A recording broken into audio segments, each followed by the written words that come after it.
సిటీలో ప్లాట్ కొనండి. ఫ్యూచర్ లో మీరు కోటీశ్వర్లుగా మారే అవకాశం కోసం వెంటనే మాకు కాల్ చేయండి. నమస్కారం. కార్తీక పురాణం 13వ రోజు పారాయణలోకి వచ్చాం.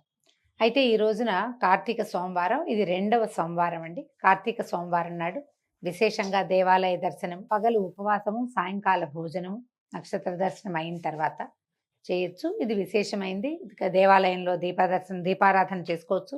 ఇంట్లో దీపారాధనలు 4 చోట్ల మన వాకిళ్లలో తులసి దగ్గర దేవారాధన ఎట్లాగూ చేసుకుంటాం కాబట్టి 3-4 చోట్ల మనం దీపారాధన చేసుకోవచ్చు. విశేషంగా మిగిలిన రోజులు పాటించకపోయినా ఒక సోమవారాలను మాత్రమైనా ఉపవాసం చేసి హరనామ సంకీర్తన, శివనామ సంకీర్తన కూడా చేసుకుంటే విశేషమైన ఫలితం లభిస్తుంది. ప్రత్యేకంగా ఈ రోజున చెప్పబడింది ఏంటంటే, ఏదైనా దానం చేసుకోవటము, దేవాలయ దర్శనం చేయటము, దీపదానం చేసుకోవటము, సోమవారం నాడు ఉపవాసం ఉండటము, తర్వాత కార్తీక పురాణం మీరు ఎలాగో వింటారు. ఈ ప్రత్యేకమైన పర్వదినం రోజున మీకు కుదిరినటువంటి అర్చన, పూజ, దాన, జపాదుల్ని చేసుకోండి. దానివల్ల లభించే పుణ్యంతో మానసిక సమస్యలు తీరుతాయండి. సోమవారాలు ప్రత్యేకంగా ఏంటంటే, శివుడు సోమవారం అంటే చంద్రునికి సంబంధించిన వారం కదా. ఈ రోజున శివార్చన చేస్తే మానసికమైన శాంతి, చిత్తశాంతి లభిస్తుంది. సరే, మనం పురాణంలోకి వెళ్దాం. జనక మహారాజుకి వశిష్ఠ మహాముని చెప్తున్నారు. కార్తీక మాసంలో చేయదగిన ధర్మాలు, ఆచరించవలసిన ధర్మాల గురించి చెప్తాను. స్వచ్ఛమైన మనసుతోటి విను. ఈ ధర్మాలన్నీ కూడా ఆవశ్యకమైనవే. కార్తీక ధర్మములు మా తండ్రి అయినటువంటి బ్రహ్మచేత మాకు చెప్పబడ్డాయి. ఇవన్నీ చేయదగినవే అవుతాయి. అయితే చేయని ఎడల పాపం కలుగుతుంది అనేది కూడా ఉన్నది. అది కూడా నిజమే. సంసార సముద్రం నుంచి దాటగోరేవారు, నరకపాతక భయము కలిగిన వాళ్ళు ఈ ధర్మాల్ని తప్పకుండా చేయాలంటే నరకంలో పడకూడదు, ఈ సంసార సముద్రాన్ని దాటేసేయాలి అంటే కార్తీక ధర్మాలు ఆచరించాలట. కార్తీక మాసం ముందు కన్యాదానం అంటే వివాహ శుభకార్యాలు ఏదైనా చేయగలిగితే చాలా మంచిది. తర్వాత కన్యాదానం విశేషం. ప్రాతస్నానం అంటే పొద్దున్నే స్నానం చేయటం. శిష్టుడైన బ్రాహ్మణ పుత్రునికి ఉపనయనం చేయించటం. కాకపోతే మనం ఇప్పుడు కార్తీకంలో ఉపనయనాలు ఉండవు కదా. మనకి ఉత్తరాయణ దక్షిణాయనాల్లో ఖచ్చితంగా మనకి ఉత్తరాయణ కాలంలో మాత్రమే ఉపనయనాలు ఉంటాయి. ఈ ఆషాఢం దగ్గర ఇంచుమించుగా మనకి అక్కడి నుంచి సూర్యుడు సంక్రమణం చెందిన దగ్గర నుంచి మనం మానేస్తాం అనమాట. అంటే ఈ ఉత్తరాయణంలో మాత్రమే చేస్తాం కాబట్టి మనం ఏం చేయొచ్చు, వచ్చే సంవత్సరం మీ అబ్బాయి ఒడికి ముహూర్తం పెట్టుకోండి. ఒడికి కావాల్సినటువంటి ఉపనయనానికి కావాల్సిన సమస్తమైన సంభారాలు నేను ఇస్తాను, లేదా ఎదుగో ఈ సొమ్ము ఇది తీసుకోండి అని చెప్పి ఉపనయనానికి ప్రామిస్ చేయటం. కన్యాదానం కూడా అంతేనండి. ఇప్పుడు తాంబూలాలు పుచ్చుకున్నా కూడా కార్తీక కన్యాదాన ఫలితం లభిస్తుంది. విద్యాదానము, వస్త్రదానము, అన్నదానము చాలా మంచివి. కార్తీక మాసంలో ద్రవ్యహీనుడైన బ్రాహ్మణ పుత్రుడికి ఉపనయనం చేయించి దక్షిణ ఇస్తే కనుక అనేక జన్మార్చితలైనటువంటి పాపాలు నశిస్తాయట. అయితే ఇందు చూడండి, మన ద్రవ్యం ఇచ్చి ఉపనయనం చేయించినప్పుడు ఆ వటువు చేత చేయబడిన గాయత్రి జప ఫలితం వల్ల పంచమహాపాతకాలు భస్మం అవుతాయి. గాయత్రి జపము, హరిపూజ, వేదగానం వీటి ఫలితము చెప్పడానికి శక్యం కాదు. 10,000 తటాకాలు తవ్వించే పుణ్యము, 100 రావి చెట్లు పెట్టించే పుణ్యము, నూతులు, దిగుడు బావులు 100 తవ్వించేటువంటి పుణ్యము, 100 తోటలు వేయించే పుణ్యము, ఒక బ్రాహ్మణునకు ఉపనయనం చేయించిన పుణ్యంలో 16వ వంతు కూడా సరిపోదు. ఇంత పుణ్యం లభిస్తుందట. కార్తీక మాసం నందు ఉపనయన దానం చేసిన తర్వాత మాఘమాసం అందు కానీ వైశాఖంలో కానీ ఉపనయనం చేయించాలి. అదే మనం చెప్పుకున్నాం కదా. ఇప్పుడు ఒప్పుకొని ఉత్తరాయణం వచ్చినప్పుడు మనం చేయించవచ్చు అన్నమాట. సాధువులను శ్రోత్రియులను అగు బ్రాహ్మణ కుమారులకు ఉపనయనం చేయిస్తే అనంతమైన ఫలితం వస్తుందని ధర్మవేత్తలైన మహామునులు ఎందరో వాకృచ్చారు. ఈ ఉపనయనాలకు సంకల్పం కార్తీకంలో సంకల్పం చేస్తే మంచిదట. అట్లా చేస్తే కలిగే ఫలితాన్ని చెప్పడానికి భూమి ఎందు కానీ స్వర్గమందు కానీ ఎవ్వరికీ సామర్థ్యం లేదు. పరద్రవ్యం వలన తీర్థయాత్రయు, దేవబ్రాహ్మణ సంతర్పణ చేసిన ఎడల పుణ్యము ద్రవ్యదాతకి కలుగును. ఎవరైనా ఫ్రెండ్స్ డబ్బులు పంపిస్తారు, మనం ట్రిప్కి వెళ్తాం, వాళ్ళు ఇచ్చిన డబ్బులతోటి ఫ్రెండ్స్ స్పాన్సర్ చేస్తారు. అట్లాంటివి జరుగుతున్నాయండి. మేము తీర్థయాత్రకు తీసుకెళ్తామంటారు, వాళ్ళు ఖర్చు వాళ్ళు పెట్టుకుంటారు. ఎవరైతే ఖర్చు పెడతారో మనం చూసిన ఫలితం వాళ్ళదేనట. మనం ఇక్కడ చూస్తాము, దేవాలయాలు దర్శనం చేస్తాము, దీపదానాలు లాంటివి చేసుకుంటాము, అందరికీ యాచకులు ఎవరైనా కనబడితే తలా 1 రూపాయి ఇస్తాము. అయ్యవారికి దక్షిణ తాంబూలు దక్షిణ కూడా ఇస్తాము, దేవాలయంలో కానుక వేస్తాము, దేవాలయానికే కొంత సొమ్ము వేస్తాము. మొత్తం ఎవరైతే మనని తీర్థయాత్రకు తీసుకుపోయారో వాళ్ళకే చెందుతుంది, మనకేమీ లేదు. మనం దానికి ఒప్పుకుని ఈ పుణ్యం అంతా ఆయన ఖాతాలో వేయించడానికి ఒప్పుకుని వెళ్ళాలి. తీసుకెళ్తున్నారు ఖర్చు తక్కువని వెళ్ళామంటే ఏం లేదు. చూస్తాం మనం దేవాలయ దర్శనం చేసినటువంటి ఆనందం మనది, పుణ్యం మాత్రం ద్రవ్యం పెట్టుకుని వాడిదట. తర్వాత ఇంకా చెప్తున్నారు, బ్రాహ్మణ దేవ సంతర్పణ చేసినా సరే దానికి ఎవరైనా సొమ్మిస్తే సొమ్మిచ్చిన వాడిదే ఫలితం అవుతుందట. కార్తీక మాసమందు ధనమిచ్చి ఒక బ్రాహ్మణునికి ఉపనయనం కానీ వివాహం కానీ చేయించిన ఏడలు కూడా అనంత ఫలితం కలుగుతుంది. సో ఉపనయనానికి కావాల్సిన డబ్బులు ఇచ్చినా, పెళ్ళికి కావాల్సిన డబ్బు ఇచ్చినా కూడా ఫలితం లభిస్తుంది. కన్యాదానం చేసేవాడు తాను స్వయంగా పాప విముక్తుడవుతాడు కార్తీకంలో గనక చేస్తే. తన పితరులకు బ్రహ్మప్రలోక ప్రాప్తిని కలిగిస్తాడు. తర్వాత ఈ విషయంలో ఒక పురాతనమైన గాథ ఒకటి ఉన్నది, చెప్తాను వినమంటున్నారు, సావధానంగా వినమన్నారు. ద్వాపర యుగంలో వంగదేశమందు దుష్టుడైన సువీరుడనే ఒక క్షత్రియుడు కలడు. చిన్నవైన చక్కటి లేళ్ల వంటి చూపులు కలిగినటువంటి సౌందర్యవతి అయిన భార్య కూడా ఉండేదట.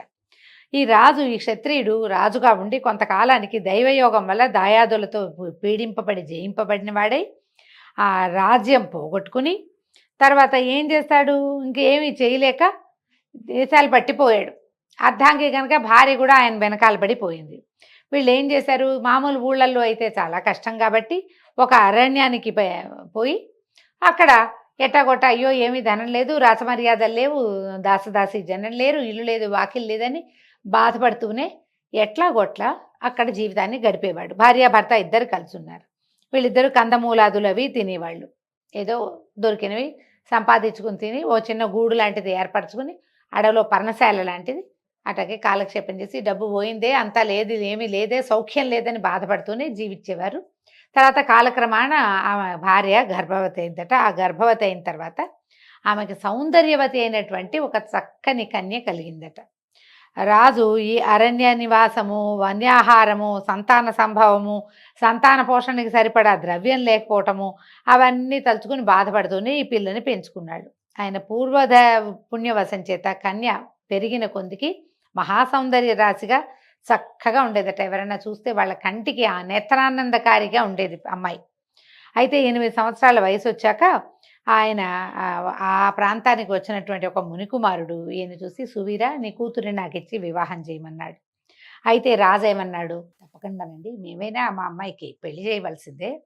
అయితే ఏంటంటే నేను దరిద్రుణ్ణి, ధనం పోగొట్టుకుని ఉన్నాను, కోరినంత ధనం ఇచ్చి మా పిల్లని వివాహం చేసుకో అనేసరికల్లా సరే ఈయన ఏం చేశాడు, మునికుమారుడు ఆ అమ్మాయి నచ్చింది. ఆ పిల్ల అది 8 ఏళ్లకే చక్కగా ఉంది, పెద్దదైతే ఎంత అందంగా ఉంటుందో, ఆ సౌందర్యవతైన కన్నే కావాలి అతనికి.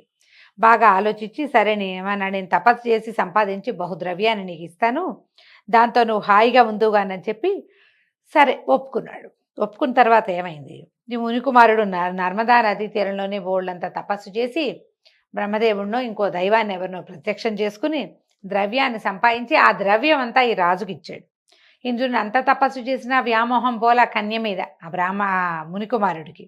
ఆ ధనమంతా గ్రహించి రాజు తన కూతుర్ని ఇచ్చి ఇంట్లోనే చెప్పబడిన ప్రకారం ఇంట్లో చేస్తే వివాహం ఎట్లా చేయాలంటారో ఆ రకంగా ఆ అడవిలోనే చక్కగా పెళ్లి చేసేసాడు. ఈ కన్య వివాహం కాగానే భర్తతోటి వెళ్ళిపోయింది. ఈయన ఏం చేశాడు, ఈ రాజుగారు ఈ కూతుర్ని అమ్మేసిన డబ్బు, కన్యాశుల్కాన్ని ఏమంటారండి, అమ్మాయిని అమ్మేయటమే కదా, మరి ఇప్పుడు కట్నాన్ని ఏమనాలి అంటే ఇది కూడా అంతే, అబ్బాయిని అమ్మేసిన డబ్బు. విచిత్రంగా ఏంటంటే ఏదైనా మనం అమ్మేసామంటే అది వాళ్ళు పట్టుకుపోతారు. ఇక్కడ మన సిస్టమ్ ఏంటంటే మన వ్యవహారం ఎట్లా ఉంటుందంటే మనం అబ్బాయిని అమ్మేస్తాం, కానీ అబ్బాయి ఆ డబ్బు అన్నీ మన దగ్గరే ఉంటాయి. దాంతోపాటు బోనస్గా ఇంకొక ఆడపిల్ల కూడా చేరుతుంది, వీళ్ళింటో పని చేయడానికి, వీళ్ళ అబ్బాయితో కాపురం చేయడానికి, వీళ్ళింటో సంతానాన్ని వృద్ధి పొందించడానికి, వంశాభివృద్ధి కోసం పిల్లని తెచ్చుకుంటారు. కానీ అబ్బాయిని అమ్మినట్టే. అబ్బాయి అమ్మి డబ్బులు తీసుకున్న అమ్మా నాన్నలందరికీ ఈ రౌరవాద నరకాలు వస్తాయండి. ఇప్పటిదాకా కట్నం పుచ్చుకున్న వాళ్ళందరికీ నరకం తథ్యం, పురాణం అయితే అదే చెప్తోంది. తర్వాత ఏమైంది, కన్యేమో వెళ్ళిపోయింది. రాజుగారు తను భార్య ఆ డబ్బులు పెట్టుకుని పక్కనుండ పల్లెళ్ళకి వెళ్ళి చక్కగా కావాల్సిన పదార్థాలని కొనుక్కు తెచ్చుకుని సహాయానికి ఒక మనిషిని కూడా, డబ్బులు ఉన్నాయిగా, మనిషిని పెట్టుకుని హాయిగా ఉన్నారు. కొంతకాలానికి ఈ కులాసా అయిన జీవితం వల్ల ఆయనకి భార్యతోటి ఇంకొక సంతానం కలిగింది, ఇంకో చక్కటి పుత్రిక. అయితే ఏమనుకున్నారు, ఈసారి ఇప్పుడు సమయం దాటింది కదా, ఆ పిల్ల పుట్టిన 10 ఏళ్ళకి ఈ పిల్ల పుట్టింది, కాలం మారింది, ఇప్పుడు ఇంకా ద్రవ్యం వస్తుందని వీళ్ళు సంతోషించారు. చక్కగా నా జన్మంతా నడిచిపోతుంది ఆ డబ్బుతోటి అని అనుకునేవాళ్ళు. అయితే ఏమైంది, ఈ రాజుగారి పూర్వపుణ్యం చేత ఒక యతీశ్వరుడు స్నానార్థం నర్మదా నదికి వచ్చి ఈ పర్ణశాల ముందున్న రాజుని, భార్యని, ఆ పిల్లని చూశాడు. కౌండిన్య గోత్రుడైన యతీశ్వరుడు దయగా అడిగాడట, ఎవరో నువ్వు ఇక్కడ ఉన్నావు, చూస్తే క్షత్రియుడి ముఖ కవళికలు కనపడుతున్నాయి, అమ్మాయి మంచి సౌందర్య రాశిగా ఉంది అని అడిగాడు. అడిగేసరికల్లా ఈయన ఏం చెప్పాడు, నేను వంగదేశాన్ని పరిపాలించే రాజునండి, నా పేరు సువీరుడు, నా దాయాదులు రాజకాంక్షతో నన్ను రాజ్యం నుంచి వెడలు నడిచారు, నేను ఈ వనంలో ఉన్నాను అని చెప్పాడు. దారిద్ర్యంతో సమానమైన దుఃఖం, పుత్రమృతితో సమానమైన శోకము, భార్యా వియోగమతోటి సమానమైన వియోగ దుఃఖము లేవు, ఆ దుఃఖంతో శాఖమూలాదుల్ని భుజిస్తూ ఈ వనమందు నివాసం చేస్తున్నానండి అని చెప్పాడు. చెప్పాక ఇగో కుమార్తె కలిగింది, పిల్లకి యవనం వచ్చాక, అంటే ఇంకా చిన్నపిల్ల, మరి బహుద్రవ్య లాభంతో అమ్మాయిని ఎవరికైనా మునికుమారుడికి అప్పచెప్పి ఆ ద్రవ్యంతో జీవిస్తాను. ముందు కూడా ఒక అమ్మాయి కలిగింది, ఆ అమ్మాయిని అట్లాగే నేను ఒక కన్యాదానం చేశాను, ఆ దానంకి సొమ్ము పుచ్చుకుని పిల్లకి పెళ్లి చేశాను, ఆ డబ్బుతోటి బతుకుతున్నాను, ఇదిగో ఇప్పుడు ఈ పిల్ల కూడా పెద్దదైతే రేపొద్దున చేస్తాను, ఇంకేం చెప్పాలండి మీకు అన్నాడు. అనగానే రాజుగారు ఆశ్చర్యపోయాడు, ఈ మునిగారు, ఎంత పని చేశావు, మూడిటి వలె పాతకాలు సంపాదించుకున్నావేమిటో నువ్వు, కన్యాద్రవ్యంతో జీవించేవాడు యమలోకంలో అసిపత్ర వనం అనే నరకంలో నివసిస్తాట. అసిపత్ర వనం అట, ఎక్కడైనా చెప్పారేమో చూద్దాం. ఈ అసిపత్ర వనం అంటేనండి ముళ్ళున్నటువంటి చెట్ల మధ్యలో జీవిస్తారనమాట. అడుగేస్తే దాంట్లో ముల్లే పడుతుంటుంది, తర్వాత ఏంటి ఈ రంపాలున్న కత్తులతోటి కోస్తారట, చాలా ఉన్నాయి శిక్షలు అని చెప్పాడు. పైగా కన్యాద్రవ్యం చేత నువ్వేం చేస్తున్నావు, ఋషిని నేను వచ్చాను, నా కాళ్ళగడ కూడా నీళ్ళిచ్చి తినడానికి ఏదో పెడతావు, నీ ద్రవ్యం నువ్వు చేసిన పాపం నేను పంచుకున్నట్టు, మీ నాన్నకి తాతకి నువ్వులు తీసుకొచ్చి వదిలిపెడతావు ఆ డబ్బులతోటే, వాళ్ళకి పోయింది అది. అక్కడి నుంచి దేవతలకి తృప్తి కోసం ఏదో చేస్తావు యజ్ఞం, అది కూడా దేవతల పాలవుతుంది. ఈ పాపం చెప్పి తిలా పాపం తలాపేటికడని నువ్వు చేసిన పాపం మా అందరికీ పంచిపెడుతున్నావు, ఇది చాలా తప్పు, నీకు వాళ్ళకి ఇలా చేస్తే గనక ఏ జన్మలోనూ కుమారులు కలగకుండా ఉంటారని శపించబడతావు, తర్వాత రేపొద్దున రౌరవ నరకంలోకి వెళ్తావు, అసిపత్రవనం ఎలాగూ తప్పదు నీకు, రౌరవ నరకంలోకి కూడా వెళ్తావు, సమస్తమైన పాపాలకి ప్రాయశ్చిత్తం ఉంది కానీ కన్యా విక్రయానికి ఈ పాపానికి అసలు ప్రాయశ్చిత్తమే లేదో, కాబట్టి ఓ పని చెయ్యి, నువ్వేం చేస్తావంటే ఈసారి అమ్మాయిని కన్యాదానం చెయ్యి. ఇంతకుముందు నువ్వు కన్యా శుల్కం తీసుకున్నావు, నువ్వు చేసింది కన్యాదానం కాదు, దానం అంటే ఏమీ వెనక్కి ఆశించకుండా ఇచ్చేసేది దానం. నువ్వు ఏదైనా తీసుకుంటే ఏమైంది, బిజినెస్ వ్యాపారం అయింది, కన్యాశుల్కం అంటారు దాన్ని. అయితే ఈసారి ఈ పుత్రికకైనా ఏదైనా ఒక కార్తీక మాసంలో పిల్లకి వివాహం చేయి, కన్యాదానమే చెయ్యి, శుల్కం తీసుకోవద్దు. ఇట్లా గనక కార్తీక మాసంలో విద్యా తేజశీలయుక్తుడైన వరునికి కన్యాదానం చేసినవాడు గంగాది సమస్త తీర్థాలయందు స్నానదానాలు చేసేవాడే వాడు పొందేటువంటి ఫలితాన్ని, యథోక్త దక్షిణాయుతంగా అశ్వమేధాది యాగాలు చేసిన వాడు పొందే ఫలితాన్ని కూడా పొందుతాడు. ఇలా యతి చెప్పేసరికి రాజు సకల ధర్మవేత్త అయిన యతితో ఏమన్నాడు, ఇదేంటండి ఇట్లా చెప్తారు, పుత్రధారాదులు, గృహక్షేత్రాదులు, వాసాలంకారాదులు ఉన్నందుకు దేహమును సుఖపెట్టి భోగించాలి, కానీ ధర్మం అంటే ఏమిటి, పుణ్యలోకం అంటే ఏమిటి, దానం ఏమిటి, ఫలితం ఏమిటి, ఎలాగోలాగా ఎట్లాగొట్లా ధనం సంపాదించి హాయిగా ఉండటం ముఖ్యం, దేహయాత్ర సుఖంగా జరగాలి. ఈ రెండో కూతుర్ని కూడా పూర్తిగా ద్రవ్యం ఇచ్చేవాడినికే ఇచ్చి ఆ ద్రవ్యంతో సుఖభోగాలు పొందుతాను, నీకు ఎందుకయ్యా అనవసరమైన మాటలు, నీ దారి నువ్వు పో, శరీర మాధ్యం కలు ధర్మ సాధనం అన్నారు, శరీరం ఉంటేనే దాన్ని సుఖపెట్టాలి, ఉన్న శరీరాన్ని, ఇదే కదా ధర్మ సాధనం, దీంతోటే నేను పూజ చేస్తా, ఏదో కొంచెం జపం చేస్తా, దానం ఏమిటో చేస్తా, ఏం చేయాలన్నా శరీరం ఆరోగ్యంగా సుఖంగా ఉండాలి కదా, సుఖంగా ఉండాలంటే ధనమే కావాలి, కాబట్టి రెండో పిల్లని ఖచ్చితంగా ద్రవ్యం ఇచ్చేవాడికి మాత్రమే, ద్రవ్యం ఇచ్చేవాడికే ఇస్తాను, నువ్వు వెళ్ళిపోమన్నాడు. ఈ మాట విన్నటువంటి యతి స్నానం కోసం నర్మదా నదికి వెళ్ళాడు. కొంతకాలానికి ఆ అరణ్యంలో సువీరుడు మృతి చెందాడట, ఎప్పటికో జరిగింది. యమదూతలు పాశాలతో సహా వచ్చి రాజును కట్టి యమలోకానికి తీసుకుపోయారు. అచ్చట యముడు వాడిని చూసి కండెర చేసి అనేక నరకములందు యాతల్ని పొందించి రాజు యొక్క రాజపితరులను కూడా వాళ్ళ ముత్తాత గారి తాత మొత్తం గుంపందని తీసుకుపోయి అసిపత్రవనంలో పడేయించాడు. పడేసేసరికి ఇదేంటి చూడండి, అసిపత్రం అంటే కత్తులే ఆకులుగా కలిగిన వృక్షములతో కూడిన చిక్కని వనం, కదిలితే గుచ్చుకుంటుంది. దానికి ఉండే ప్రతి కొమ్మ ప్రతి రెమ్మ కత్తే, ఆపదును కోసేస్తూ ఉంటుంది శరీరాన్ని. కదలకుండా ఎక్కడ ఉంటారు? ఇక్కడి నుంచి అక్కడికి వెళ్ళాలంటే కదిలి వెళ్ళాలి కాదు, వెళ్ళేసరికి తగిలేస్తుంది అనమాట. అక్కడి నుంచి ఏమైంది, సువీరుని వంశంలో శృతకీర్తి అనేవాడు ఒకడు సమస్త ధర్మాలు చేసి 100 యజ్ఞాలు చేసి ధర్మానిగా చాలా ధర్మంగా రాజ్యపాలన చేసి స్వర్గానికి పోయి ఇంద్రాదులతోటి సేవించబడుతూ ఉండేవాడట. కానీ ఈ శృతకీర్తి అనే మహానుభావుడు ఆయన పాపం చాలా చేశాడు. వాళ్ళ వంశంలో ఎవడైనా దౌర్భాగ్యుడు పుట్టాడంటే పైనున్న వాళ్ళని కూడా లాక్కొచ్చి నరకంలో బారేస్తారు. అదే సిస్టమ్ అట్లాగే నడుస్తుందండి. మనది మనతోటే పోదు, ముందు తరాల్ని తర్వాత తరాల్ని కూడా బాధిస్తుంది. ఈ సువీరుడి పాతక విశేషం వల్ల ఆయన స్వర్గం నుంచి నరకంలో పడి యమయాతల్ని పొందుతూ ఇలా అన్నాడు. ఒకనాడు అడిగాడట, ఇదేమన్యాయం, పుణ్యం చేసిన నన్ను యమలోకంలో ఉన్నారని అడిగి కనుక్కుని ధైర్యం వహించి యమధర్మరాజుతోటి ఇట్లా అన్నట్ట. అయ్యా, నువ్వు సమస్తము తెలిసిన వాడివి యమధర్మరాజా, నా మనవి విను. ఎంత మాత్రము పాపం చేయని నాకు ఈ నరకం ఎందుకు వచ్చింది? మహారుషీశ్వరులు చెప్పినటువంటి అన్ని ధర్మాలు పాటించానే, అవన్నీ వృధా అయిపోయినాయి కదా, స్వర్గంలో కూర్చుని ఉన్నా ఎంతకాలంగానో, నన్ను ఎందుకు నరకంలో పడేశారు అని అడిగేసరికల్లా ఆ శృతకీర్తికి యముడు చెప్పేట, నువ్వన్న మాట నిజం, కానీ మీ వంశస్థుడైన సువీరుడనేవాడు దురాచారుడై కన్యాద్రవ్యంతో జీవించాడు. ఆ పాపం చేత వాడి పితరులైన మీరందరూ కూడా స్వర్గస్థులైనప్పటికీ నరకంలో ఉన్నారు. తర్వాత భూమి యందు దుష్టయోనులందు నానా రకాల జన్మలు ఎత్తుతారు మీరు. శృతకీర్తి విను. ఆ సువీరుడికి రెండో కుమార్తె ఉంది, ఇంకో పిల్ల ఉంది. నర్మదా నదీ తీరంలో పర్ణశాలలో తల్లి వద్ద ఉంది. ఆమెకి ఇంకా వివాహం కాలేదు. కాబట్టి నువ్వు నా ప్రసాదం వల్ల, అంటే నేను నీకు వరం ఇస్తున్నా, ఈ దేహంతో అక్కడికి వెళ్ళి అక్కడ ఉన్నటువంటి మునులతో ఈ మాట చెప్పి కార్తీక మాసంలో ఆ కన్యకి యోగ్యుడైన వరుని ప్రతిపాదించి అతనికి కన్యాదానం చేయించి సూక్త విధానంగా కన్యాదాన విధానంగా వివాహం చేయించు. కార్తీక మాసమందు సర్వాలంకార యుక్త అయినటువంటి కన్యను యోగ్యుడైన వరుణకి ఇచ్చినవాడు లోకాధిపతి అవుతాడు. అట్లా కన్యాదానం చేయడానికి సంతానం లేనివాడు ఒక బ్రాహ్మణుడికి ధనం ఇచ్చిన ఎడలైనా కూడా ధనదాత లోకాధిపతి అవుతాడు. కన్యలు లేనివాడు 2 ఆవులనిచ్చి కన్యను తీసుకుని వరుణకిచ్చి వివాహం చేసిన కన్యాదాన ఫలితం లభిస్తుంది. కాబట్టి నువ్వు శీఘ్రంగా పోయి బ్రాహ్మణుడికి కన్యామూల్యమును ఇవ్వుము. దాని చేత నీ పితరులందరూ తృప్తి పొంది నిత్యము స్వర్గవాసాన్ని పొందుతారు అనేసరికలు ఈ శృతకీర్తి యమధర్మరాజు మాటలు విని అలాగేనని యముడికి నమస్కారాలు చేసుకుని నర్మదా నదీ తీరంలో ఉన్నటువంటి ఆ మన ధర్మవీరుడి కుటుంబాన్ని కలుసుకుని అమ్మాయిని సువర్ణావసర ఆభరణ భూషితగా చేసి కార్తీక శుక్లపక్షమందు ఈశ్వర ప్రీతిగా విద్యుక్తముగా కన్యాదానం చేశాడు.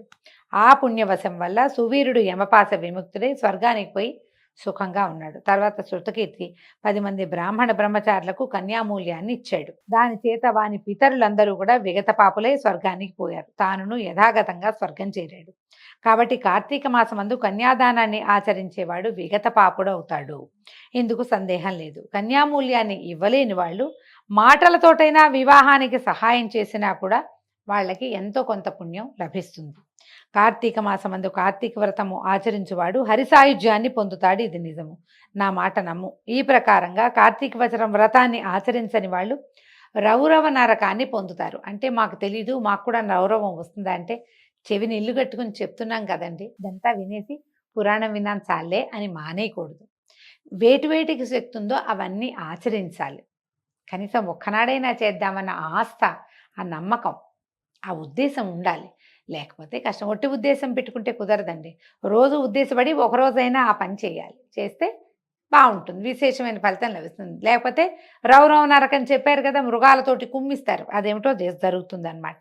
ఈ విధంగా 13వ రోజు పారాయణ పూర్తయిందండి. రేపు ఉదయం మళ్ళీ 14వ రోజు కలుసుకుందాము. నమస్కారం.